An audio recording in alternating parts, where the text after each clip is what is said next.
J'ai parlé tout à l'heure d'une astrologie lunaire exolse en quelque sorte, c'est-à-dire une astrologie qui fonctionne sur la base de 4 semaines, comme l'astrologie saturnienne fonctionne sur la base de 4 saisons. Tout en sachant que les saisons vont 2 par 2, les 2 équinoxes, les 2 solstices, la pleine lune et la nouvelle lune, et puis les 2 demi-lunes. Alors, au niveau de la presse, on peut imaginer une rubrique astrologique fondée sur le passage de la Lune sur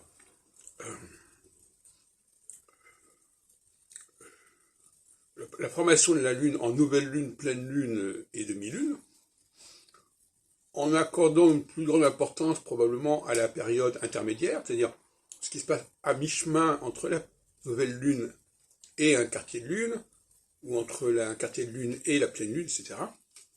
Parce que pour moi, la division en 8 est fondamentale ici.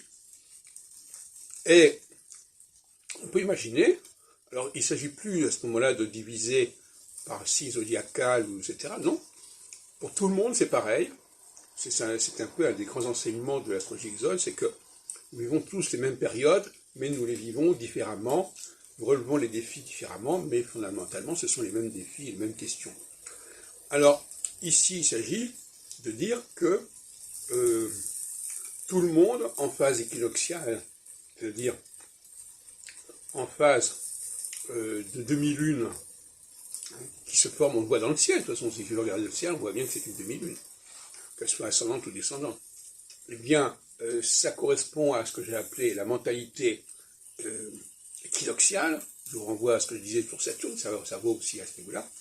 Et puis, c'est la même chose dans l'autre sens pour la mentalité solsticiale.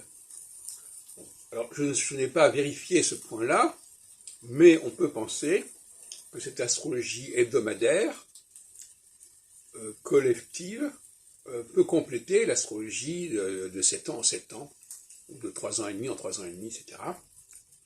Et dans ce cas-là, nous avons là une forme d'astrologie qui peut tout à fait s'inscrire dans un mensuel, par exemple, ou même dans un hebdomadaire.